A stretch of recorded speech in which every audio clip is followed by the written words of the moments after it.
Les gens là qui ont dépensé de l'argent depuis plus d'1 an, parce que le concert a été reporté à cause du corona. À un moment donné, ça fait 12 ans que je n'ai plus chanté. Si vous avez des garanties pour ces concerts, déjà il y a des méchants, comme vous venez de le dire, qui disent au public que le concert n'aura pas lieu le 27 novembre 2021. Merci. Moi j'aurais peut-être une suggestion, comme pour aller bien avec nos confrères, si nous pouvons d'abord rester sur le concert, pour qu'après pouvoir prendre le second chapitre, peut-être autre chose, parce qu'il est artiste, certainement il y a d'autres actualités. Les excuses, on les présente. Le pardon, on les demande. Moi, je présente les excuses. Moi, ça dit, moi, vous avez une chose, à une jour, à on a fait la parole pour moi, c'est la Jésus à Titi. Et la Jésus à Matina Maï. Petit frère Gaël, c'est ça. Amen. Amen. Et là, nous avons bon. Intellectuel. Donc, bateau va apprécier depuis.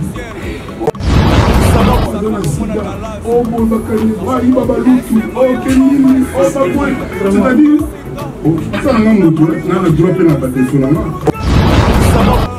je m'excuse pour le moment. Aucun moment, je demande pardon. Collègue les bancs, 12 millions à Rumba. Oh, donc on va 12 millions à la matinée, on va accepter. Sur le liquide, au moins, on a fait un peu de ça là-bas. Mais la Rumba va avec les 12 millions. Alors que nous avons 40 fois la matrace. Quand on a la réalité. C'est bon la sauce, mais comme on oui, parce que nous avons des gens dans le sens que on a un régime ou on a et madame,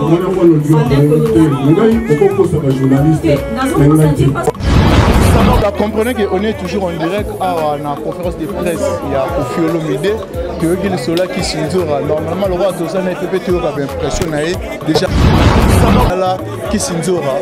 Tant que l'impression à Kofi Olomide, c'est voyage, il y a Kotonae qui s'indura. Vous allez parmi les bateaux qui sont Kofi Olomide, voyage, on a déjà ça là qui est au commun. Je ne peux pas douter est-ce que qui s'indura aux ongles, la bissora qui s'indura. Non, zonga. Il y a des sapeurs qui sont zonga. Nazagari Bababaso, bonga. Boulot na biso. Auto sala to comment confondre ma camarade. Pas na joie moko boye, ba ombale que qui se dira za la kuna pour na bibika ndulu na Paris la défense arrête. Na lela ma ba no ma poto tiki, na ça la yoki na sepela. Mais tout en risque yo poto ya France.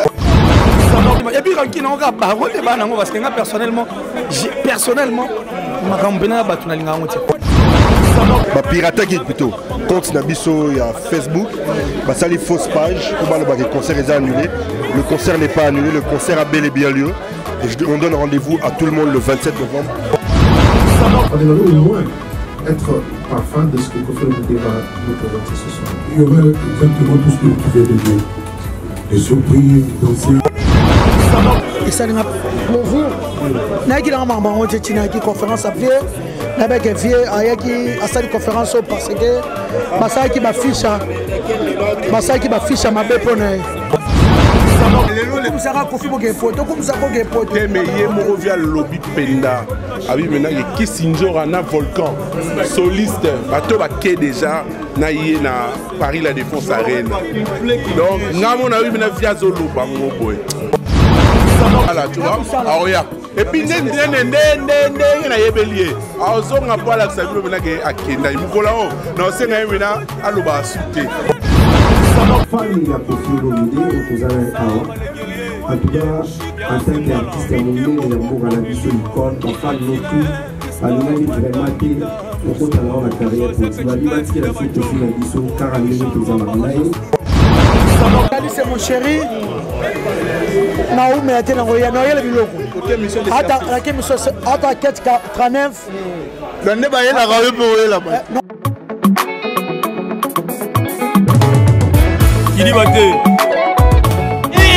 balobi ban Afrique, ban Europe, ban Amérique, ban Asie, ban Océanie. Biso nyonso to s'abonner massivement na Cité Zahir News TV. Cité Zahir News TV. Ba gag, ba télé-réalité, de mission, nyonso etali comédie, culture à Congo. S'abonner massivement na Cité Zahir News TV. Yé, nini yé, Cité Zahir News Télévision, na Cité Zahir News Télévision, odingo ta nini, odingo ta ba gag, odingo ta ba théâtre, odingo ta ba émission, côté après monsieur zouté, talengo na Cité Zahir News Télévision, na Cité Zahir, uzala te cité, ya on a bingi massivement na s'abonner, lusanga na bino nyonso so lusanga ni, lusabonner, ah nana ke kusabone yozo zila nini te na Cité Zahir tuyu kanga mutute tuyu pesa mutute ezali kula kaka kiti na yibisi yoke bungama ngabi nasa nini na vanda Chris nakatala yaba Chris ngana ki kusabone yozo zila nini ngana ki ouais bana Congo bana Kinshasa balobi to s'abonner na meilleure chaîne comment on nini Cité Zahir News TV. Nga vu de loin na s'abonner et bongo yo s'abonner massivement na Cité Zahir News TV. Ayuna Cité Zahir News TV. Bon s'abonner, ba film a bien zali, ba théâtre a bien, ba information a bien, ba bolinga ba journal les ali, bolinga ba imo, nyos zali wapi Cité Zahir News TV. Yabiso bana mboka yo bongo nanga yo bongo ya pas na dire boya bongo Cité Zahir News TV boya bongo Kilibate balubi muto qui mette muto japete pour la Cité Zahir News TV. Répétez. Non, répétez, non, il y a répétez, non, répétez. Non, mais bien Cité Zahir News TV. Et là, ni. Et j'ai cité Internet. Shit. Était shit. Na kizengte so bazo balon denga ozo mema on ndenga bisa nazali kizengte ozali banga zadi Cité Zahir News TV ezali nini iza chaîne Rushu Cité Zahir News TV ezali Cité Zahir News TV ezali yana ezali ya Yves Cristiano Nakatala ezali Cité Zahir News TV ezali ya Yves Cristiano Nakatala. Nagayi tsabandiku nayiba kite nayibi nini ozaluka oyiba ke papa dienzi na papa mojokele bakumi wapi mais esi oyiki pasi tuzali na Cité Zahir News TV ya Yves Cristiano Nakatala. Tala siko bilo bolinga kutala kombo chaîne kombo le ikombo akola chaîne kombo le Nakatala awa nde bukutala bagaka ba théâtre on dit que l'émission, on dit que la sport, beaucoup ma sportif, on dit que la politique, beaucoup ma politique. Ce qui fait, on dit que la bichobat, t'as net muto. T'as la basadi. Musique bosso, on travaillera nos forts, on travaillera bien. Qui dit batté?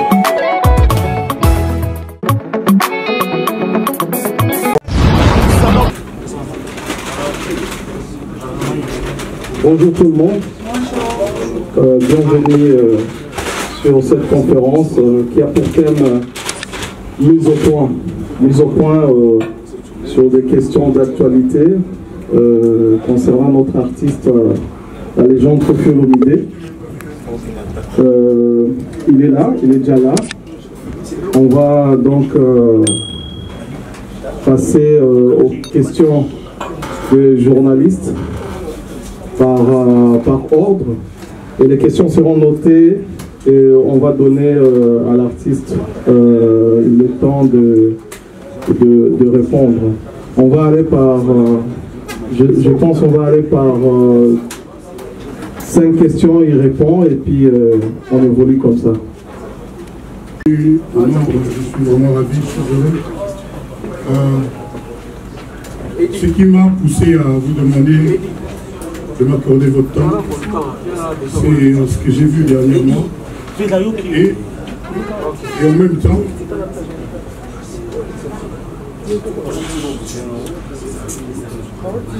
temps, les producteurs au grand concert, le concert de ma vie, du 27 novembre 2021 à Paris, la Défense Arena, m'ont vraiment demandé de ne pas rester indifférent par rapport au sabotage, aux tentatives avec S, AUX, aux tentatives de sabotage que vous avez tous vu. C'est vraiment la raison essentielle. Et avec ça, il y a eu la tentative de piratage de la chanson avec Nino, qui s'appelle Hercule. Le plus objectivement, je pense que chacun de vous, après que je fais cette petite entrée en la matière, a déduit qu'il y a quand même quelque chose de malsain, de louche, le moins que je puisse dire.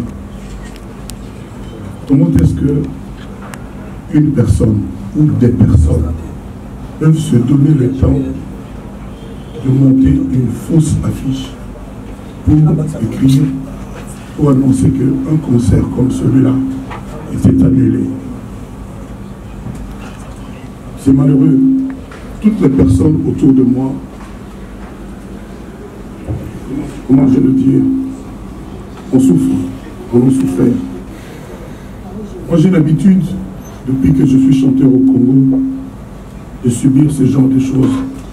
À Zanasiga, à violer ma fille, à Salibou, toujours. Et bizarrement, Dieu fait que ces gens sont toujours confondus. Et c'est peut-être pour ça qu'ils ne veulent pas me lâcher. Ça va. Non, ça va.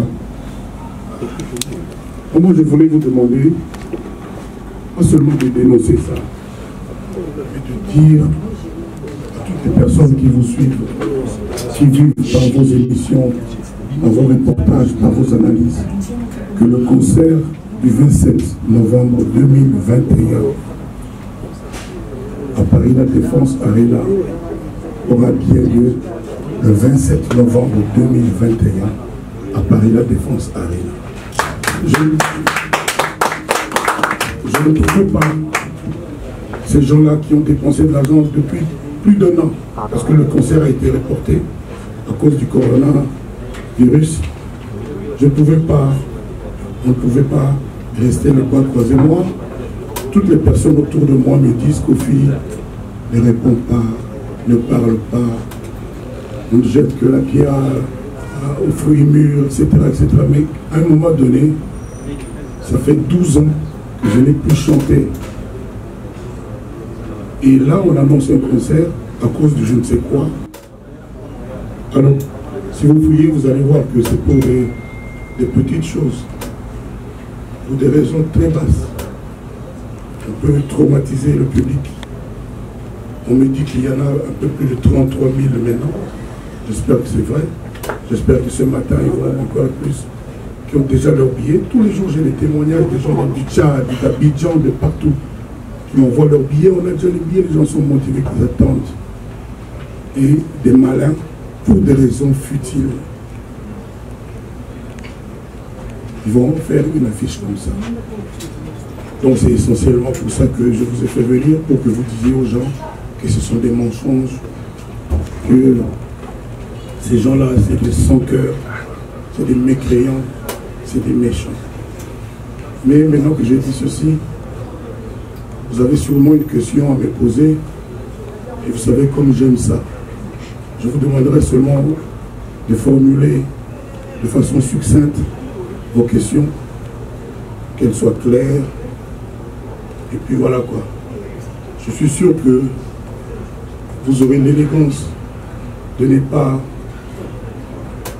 exagérer en allant trop loin dans l'exagération, de rester raisonnable pour que nous puissions, pendant 1 heure, 1 heure et demie, je ne sais pas, échanger utilement pour les gens qui vont nous suivre. Merci beaucoup d'être venus. Ça me fait vraiment chaud au cœur. Donc, à vous la parole. Bravo. Merci. Bravo.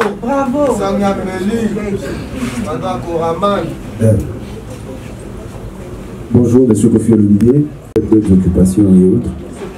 Donc, je vais rester là où nous sommes, c'est-à-dire par rapport au concert du 27 novembre. Je m'appelle Kaki Akiewa, je suis des radios Kaki. Je voulais vous demander si vous avez des garanties pour ces concerts. Déjà, il y a des méchants, comme vous venez de le dire, qui disent au public que le concert n'aura pas lieu le 27 novembre 2021. Et pourtant, ça a été reporté une fois par rapport au coronavirus. Maintenant, est-ce que vous pouvez nous rassurer que vous avez des garanties avec documents à l'appui que ce concert aura bel et bien lieu par rapport au gouvernement français, par rapport à cette pandémie du coronavirus? Merci. Je ne suis pas l'organisateur du concert, monsieur. Le concert est une organisation de Cheyenne Productions. Cheyenne Productions, je suis peut-être parmi les tout petits artistes qu'ils produisent. Donc ce n'est pas de la rigolade. Ce n'est pas une affaire du Congo. Les patrons dans cette affaire ne sont pas congolais. Donc je pense qu'ils font les choses en conséquence. On a eu les Corona. Et allez sur le site de Paris La Défense. Voilà, c'est la meilleure réponse. Aujourd'hui, il n'y a pas de documents, on t'envoie des PDF. Comment on dit le PDF? Ou tu vas sur le site. D'ailleurs, pour les tickets, pour les gens qui veulent acheter, dites-leur Ticket Master. Après, un expert à Internet m'a dit Ticket Master, vous achetez le billet. Donc les billets continuent de se vendre. Donc ce n'est pas la rigolade, monsieur de l'Ocapi. Merci. Moi, j'aurais peut-être une suggestion, comme pour aller bien avec nos confrères. Si nous pouvons d'abord rester sur le concert, pour qu'après, on va prendre le second chapitre, peut-être autre chose, parce qu'il est artiste, certainement il y a d'autres actualités. Mais restons d'abord sur les concerts, comme ça on pourra progresser après. C'est un ordre, monsieur. Non, je suis gestion. Je demandais si c'est possible. Donc on n'est pas obligé de t'écouter. Justement, voilà. C'est pour ça que je dis si gestion. Oui, c'est pour ça que moi je martèle qu'on n'est pas obligé. Alors tu veux qu'on ait un pêle-mêle? Non, moi je ne vais pas vouloir. Merci beaucoup Patrick Thierry pour le compte du Minerva Groupe Télévision. Kofi Olomide fait de 40 ans de carrière et vous appelez ce concert le concert de votre vie. Vous l'avez si bien dit, après 12 ans, vous allez marquer votre retour en Europe. Après tout ce qui s'est passé, on ne va pas revenir dessus. On aimerait au moins être parfum de ce que Kofi Olomide va nous présenter ce soir. Il y aura exactement tout ce que tu viens de dire. Les surprises, les anciens. Le film est là.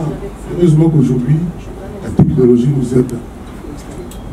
Je suis allé dire, je m'excuse pour le mot, moi s'il y a.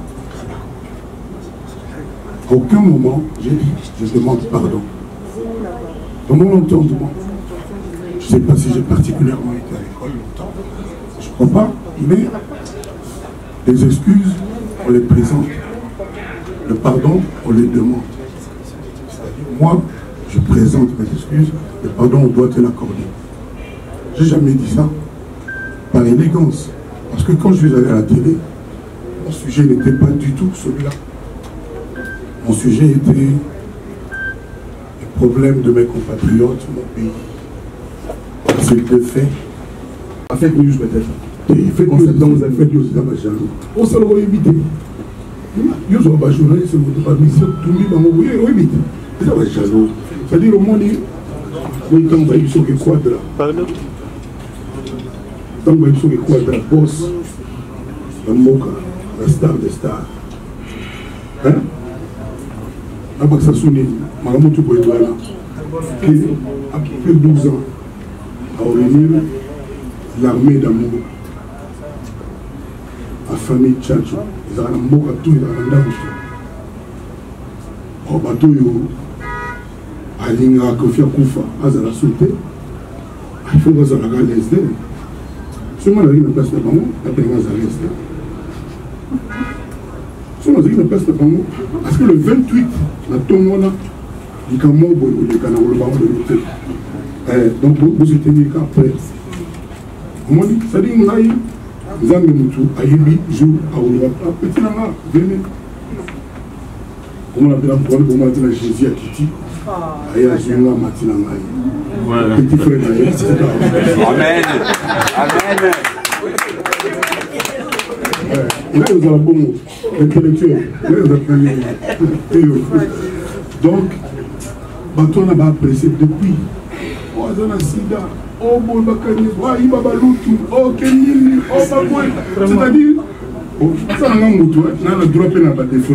Comment on va défauter? On a bango. Nous n'avons pas moutou kaka. N'est-ce pas yango?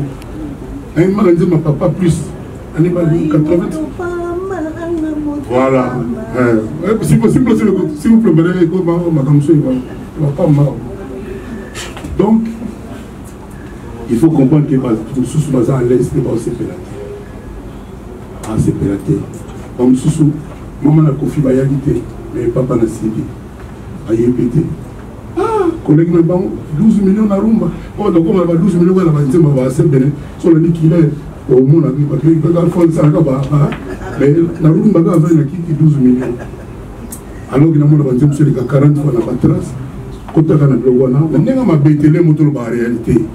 On a 10 fois par jour. Ils sont les cas soutenus, ils sont vraiment là. C'est pas comme mon amour, tout est gâté. Oui, maman, Gloria, la trace là. Bref, donc c'est dit que le père a confié.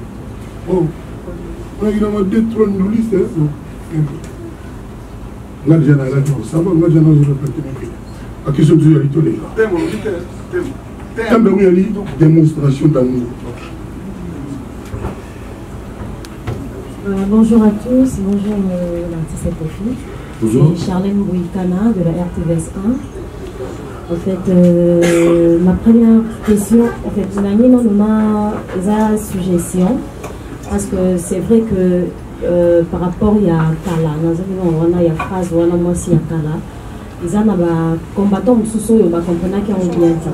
On a bango, ils ont que des satisfaits. Comme le régime on a bandol, pendant que le numéro déjà été, on a bango phrase on a et c'est pas ça. Alors comment on a que le temps on fait leur idée à qui représenter. C'est pas ça bango dans le sens libre combien de sont là bango. Bon, je dis parce que tu as ma téléphone Android, dans les réseaux sociaux. C'est bango dans le sens que on a bango régime on a bandé déjà pour les madame, pourquoi ça va journaliste? Parce que tu régime ya kala.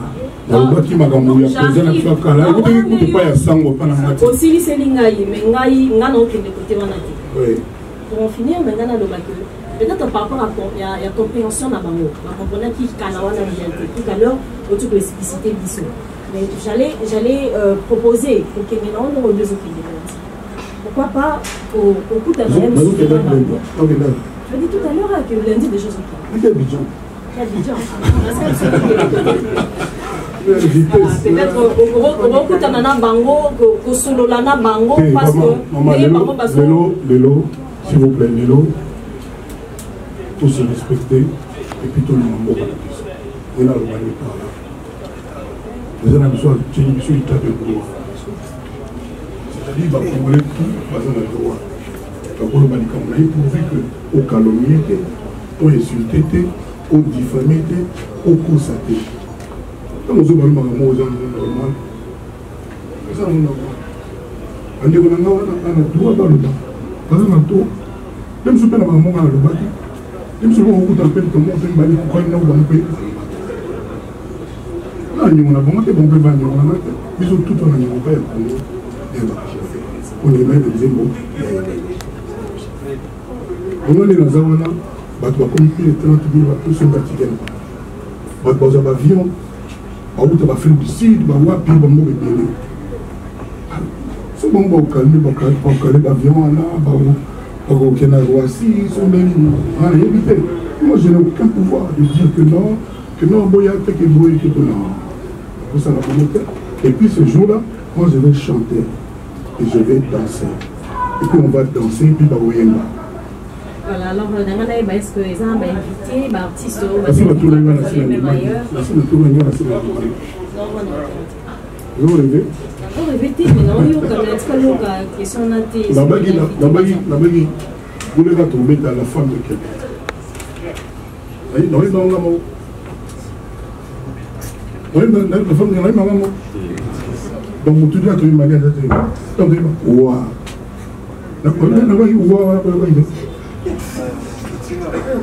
Ah, c'est la veille. Invitez-moi. Le commandant, le pote de ma vraiment dire. Donc, oui, après mon conseil, les gens invités, ça a raté. Ça a raté de l'eau, ils ont raté tout. Même dans les motos, ils comme d'abord. Là, c'est une question suivante. Si, alors. Merci. Et puis, après ça, mon bail, puis,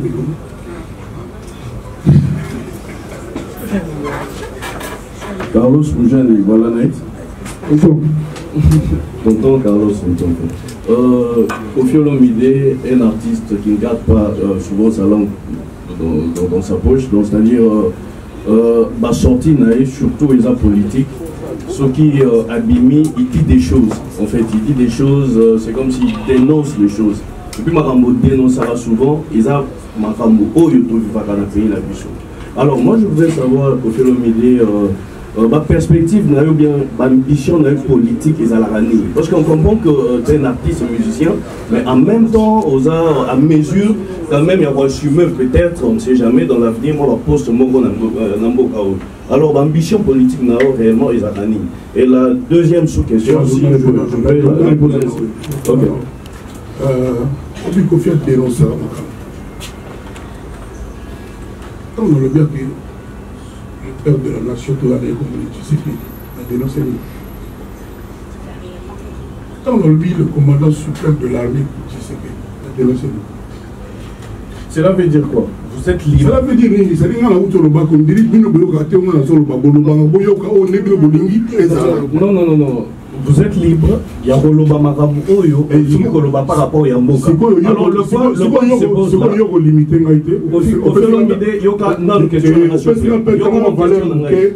Cette question est importante.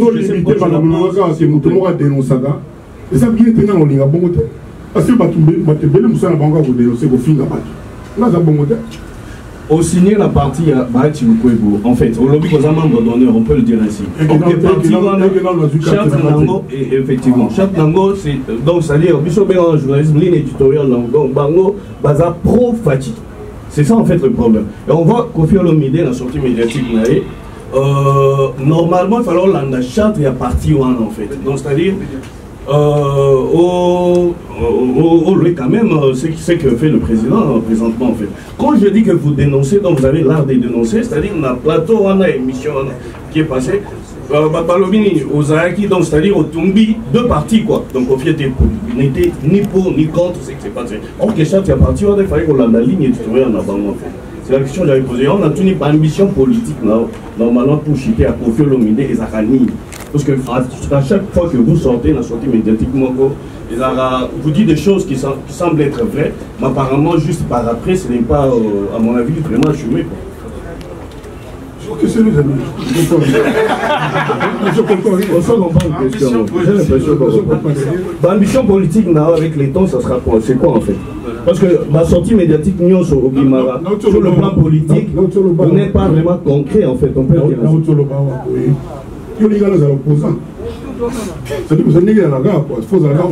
En tant qu'artiste, vous allez représenter quelque part. C'est ce que je suis en train de dire. Artiste, vous allez représenter parce que vous allez le prendre de deux côtés aussi en même temps.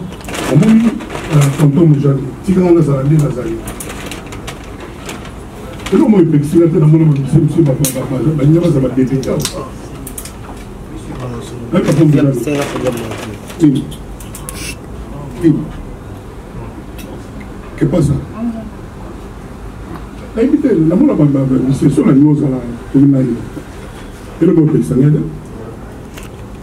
Mais tu as ça, il faut qu'on dise à la gare, non. Et puis, tant qu'on a une émission, la critique, il faut que tu aies la critique. Si dans le but que maintenant tous les l'élo on est là ma classe ma grève ma médecin ma grève il y a des étudiants partout ça il y a bien bien ceux qui sont là effort solidaire donc on se dans mon là que même sous situation qui permet de ça la restriction budgétaire. C'est-à-dire notre train de vie en gouvernement. Si par exemple le gouvernement chaque mois les avalés sur 40 millions, je dis n'importe quoi. Pourquoi ça ne peut que diviser par deux? C'est-à-dire que tu vas gagner 20 000, tu vas gagner 10 000, et ça déjà monté dans le Congo à l'îlot. Pourquoi la redistribution est la meilleure? On a un contre. Si on a dit que la sortie médiatique, on a un contre. Et ça, il dit la précis. Comme dans le but, il aurait fallu que le monde ait un pays aussi riche, l'un des plus riches sur la terre. Il fallait que nous avons moins de 200 $ par mois à Zaraté. Dans le pays, ils sont pas plafonnés, ils sont pas loyers, ils sont pas moqués. Là, on va Libanais, on a les oïdes pour la Bakuba. Mais après, il faudrait assumer, c'est ça le problème. Et le retour, et ben, nous avons assez mon petit ami, comment on papa Moujane, tonton Moujane. Nous avons assez mon petit ami, comment on non? Donc, à éviter quoi, à éviter ce qu'on a le mandat, nous avons sorti médiatique, la dénonciation, j'ai dénoncé pour ça, nous avons le mandat, nous sommes là, si je me soupais, ah oui, c'est vrai, du Cambo. Si jamais. Pourquoi politique au Congo est revenu il y a besoin de oui, ça si on entend dire que c'est la marque, et puis la pression. Mais, il faut rassurer, 3 ans pour son aïe, à Ebika au Saban Zéboté. Alors, comme M. Bélipe, à Ebou Sala, c'est-à-dire, pour servir tout le monde autrement. Et je répète encore, comme le Salagi, à faire l'État. Le Salagi, on parle patriotisme, par l'amour. Il y a un bon rayon quand on dit, moi, je suis en train de tu vas le commencer sur l'élo. Et l'élo, nous tous l'élo, c'est récent. Il nous dit que la chanson que vous avez, moi, c'est mon bail. Les gens disent, mon beau gars, vous m'avez dit, je pense que je te réponds. Voilà, merci. Ok, merci.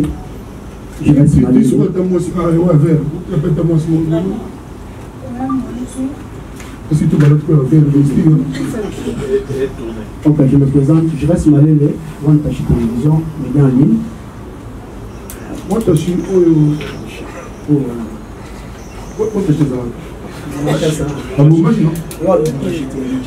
ah, d'accord. Ok. Au fur et à mesure, déjà, quand on bossait la mission 13e apôtre, on s'est rendu sur les albums dans Yassou. Mais après 13e apôtre, tout le monde a fait le milieu encore de ça. Bien que Zaki va single, il y a des gens qui ont fait le milieu, on dit concert au les autres bêta, ils ont concert dans Yassou peut-être. Dans le bas, on est raté au mal. On est au plus de bouler. Dans le but concert dans la souka.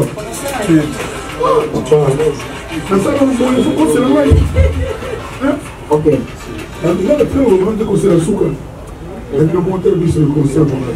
Concert de ta vie aussi. Alors, tant que vous devez être concert à vie, est-ce que vous avez un concert ou vous pouvez être après? Parce que tout le monde est. Nous pouvons poser la question française. Comment les Français présentent la sécurité de l'invité? Voilà, bonjour Monsieur Olivier. Bonjour collègues. Je suis Mouba Thierry pour le compte de AMTV. Au fil de l'idée, je pense que je vais rebondir sur la question de Jérès Malele. Je ne sais pas, peut-être les frères à côté, peut-être que je vais aborder différemment. Au fil de l'idée, c'est le monsieur qui a créé, je dirais, la génération Bercy. Parce que c'était juste après vous, pour mon amour et Salama. Comme on le matin à concert, il y a vraiment une panoplie, surtout dans la palmarès, des choses et des choses dont on a initiateur un peu précurseur. Mais aussi, autour des Kofi Olomide, il y a les apparitions médiatiques. Le Baouti Kolobawa, je me rappelle à Londres, Kofi Olomide, on dit Bassina, on a un STO, il faut expliciter sur Yango, il y a vraiment tout un tas de choses. Sur mon œil. Alors, je vais chuter par poser cette question. Les concerts de ma vie. nini eza derrière concert ya vie ya Koffi Olomide pour créer ma génération pour le la politique qu'on se faire même vacciner mais c'est vrai pour les généricité il y a des gens dont la génération Arena voilà donc la génération Bercy où il y a c'est votre famille là génération Arena ils ont le moment déjà à Digiston à Daymond à Davido donc à Nino mon bébé Nino génération Arena c'est ma maison qui alors quand on va donner du papa ça comme ça là mon dit super total bien nous avons le problème de Dieu bon mais Dieu il faut que ça la banane na yo ya préféré au peut être les gars toi ni et de là il y a mon la ba meno bajara tout fabriquer Facebook ma tout ce monde là tout ça les vidéos moi le tapis rouge banini on les aussi matin on a fondé le tapis rouge parce que le petit peu le comme le lauréat moi là qui bon moi là moi 150 euros pour la tabouret sur la tapis rouge comme le monde on a fait 150 c'est pas assez non pas ça c'est un début on a quand tapis rouge tout ça le combat après moi le tapis rouge à Chine et à où on a quitté so moi là va bien ko bien là on a ni ko problème et ça m'a dit congolais en fait il y a dit tapis rouge là je sais pas c'est dans le bâtiment du Cameroun qu'on a dit que le temps est tout là et ça là quand même moi on a sali alors quand on a mal parlé là tu vas Cameroun là bas Gims on fait mal alors quand on va tirer donc moi là ringi yo ya mais donc c'est le musana là concert wana eza honneur d'abord ya Congo congolais tout même en bas ya fosa on a nini concernant parce que tout le monde a kalanga na fanatique au Niger na Mozambique ba Lesotho ba ni Félix Sangala wala on a kala et on a concert de ma vie parce que ça fait 12 ans on a pas raison que on a to yebi c'est la première fois c'est le coronavirus les questions annoncent à deuxième arène samedi dimanche on a là je jure parce que on a barré le coronavirus nous sommes pour vacciner 2 jours nous on a to yebi on a to yebi on a le bien sur la donc mais surtout pour la tapis rouge moi là ce que tu as partout parce que moi la tapis rouge on va tout tapis rouge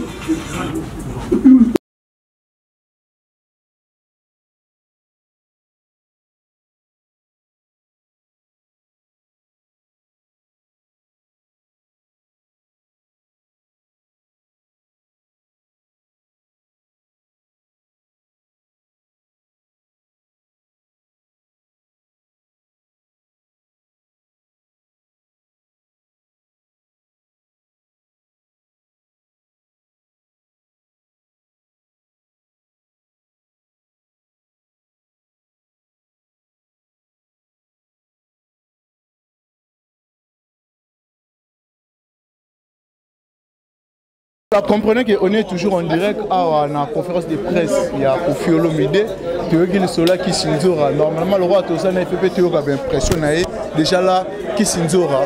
Tant que l'impression à Koffi Olomide sur voyage, il y a Poto Naé qui s'inzora. Parmi les bateaux, il y a Koffi Olomide voyage, on a déjà ça là qui est au commun. Et ça n'a pas plaisir. Il y a une conférence à faire. Il y a une conférence parce que ça qui m'a fiché ma bépone. Na surprise donc poto na boy te poto luka butu moi te na boy na belo ke na ngate pota koma ki akumisa Koffi pour na poto bon na kumisa ke pour na poto mais ba te be ba douter na est-ce que kisinzo ozongela biso akisinzo na ozonga ya ba saper ba kena bazonga na zakari ba baso bonga Bon, vous comprenez que Kisinzo a déjà vivra bien, carrosse, Marambutu, tout le point, on peut déjà. Dans mon Caps Kapanga, l'homme à la Rolls, l'homme à la Ferrari. Farafara, Caps Kapanga, et puis aussi, Namoka Lionel Messi. Pour mon fils, Tony Koko, mon fils. Kuntouala. Kisinzo, on a évité juste un mot pour les fanatiques au Touba là-haut, na minute. Ok, soit fait Tony Koko Kuntouala. Et là, on a Sepeli, Kerit. C'est mon fils. Moni, c'est une dame qui a tellement travaillé dans Moussala. Parce qu'au moment que hier, ça a émission, moi, lobby. Alors qu'on était sur le passeport, on a eu sur le Bakati.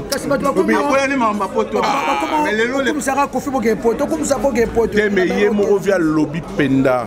Maintenant, il y a Kissinger, un volcan, soliste, bateau baquet déjà, na Paris la Défense Arène. Donc, on a eu maintenant via Zolo Bango boy. Et ça, c'est il faut dire rendre grâce à Dieu pour la moi sur Abundi Mingi pour la ndolé. Ça qui n'attend.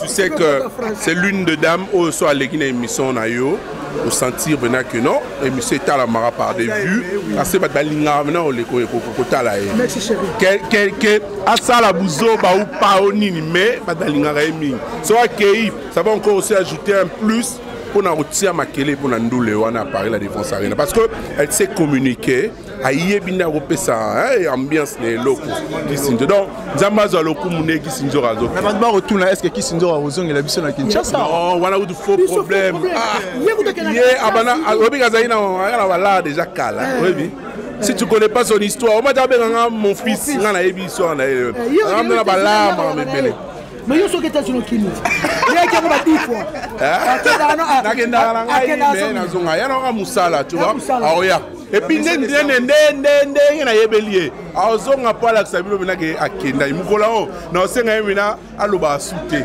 avandika so akoma lo batela ba signe mais ça va assurer batu bakena na bango poto mais poto ya Kisinzo ekozala catastrophe non mais parce que le monsieur oiseau memaye Kofi Olomide c'est une grande star et puis Kisinzo alingara Verambo pas lingara alors bana joie moko boye ba ombale que Kisinjo Razala pour na Rebigandou à Paris la Défense Arène.